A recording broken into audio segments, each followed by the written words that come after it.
శ్రీమాత్రే నమః. రోజుకో శ్లోకంలో భాగంగా ఈరోజు ఆదిశంకరాచార్యుల వారు రచించిన నిర్వాణ షట్కాన్ని నేర్చుకుందాం. ఈ నిర్వాణ షట్కానికి ఎన్నో ప్రయోజనాలు ఉన్నాయన్నమాట. ఎవరైతే ఈ నిర్వాణ షట్కాన్ని రోజు పారాయణం చేస్తారో వాళ్ళ చుట్టూ పాజిటివ్ వైబ్రేషన్స్ ప్రొడ్యూస్ చేస్తూ ఉంటుందన్నమాట ఈ నిర్వాణ షట్కం. అంతటి అద్భుతమైన స్తోత్రం. అలాగే మన మెంటల్ హెల్త్ మీద ఇది చాలా ఎక్కువగా ఇంపాక్ట్ చూపిస్తూ ఉంటుంది.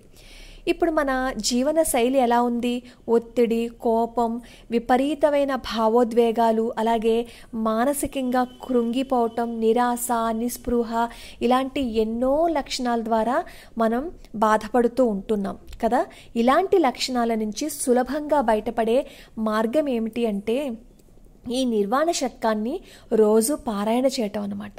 ఇది పారాయణ చేయటం వల్ల మన చుట్టూ పాజిటివ్ వైబ్రేషన్స్ వచ్చి మనల్ని మానసికంగా ఇంకా దృఢంగా చేస్తుంది ఈ నిర్వాణ షట్కం. కాబట్టి ఈ నిర్వాణ షట్కాన్ని మనం కూడా నేర్చుకుందాం. ఇలాంటి అద్భుతమైన స్తోత్రాన్ని మనకి ప్రసాదించిన శ్రీ ఆదిశంకరాచార్యుల వారి పాదపద్మాలకి నమస్కరిస్తూ ఈ స్తోత్రాన్ని మనం నేర్చుకుందాం.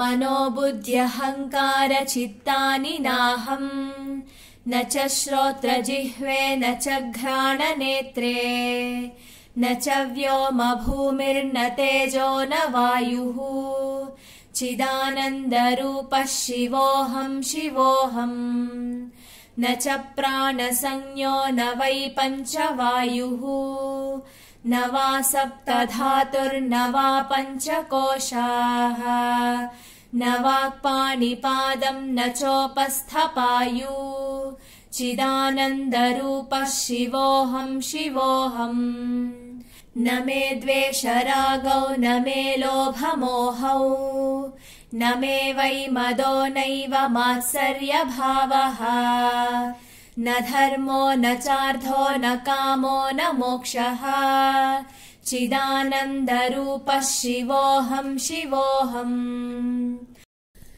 न पुण्यं न पापं न सौख्यं न दुःखं न मन्त्रो न तीर्थं न वेदा न यज्ञाः अहं भोजनं नैव भोज्यं न भोक्ता चिदानन्दरूपः शिवोऽहं शिवोऽहम् न मे मृत्युशङ्का न मे जातिभेदः पिता नैव मे नैव माता न जन्म न बन्धुर्न मित्रं गुरुर्नैव शिष्यः चिदानन्दरूपः शिवोऽहं शिवोऽहम् अहं निर्विकल्पो निराकाररूपो विभुत्वाच्च सर्वत्र सर्वेन्द्रियाणाम् न चासङ्गतं नैव मुक्तिर्न मेयः चिदानन्दरूपः शिवोऽहं शिवोऽहम्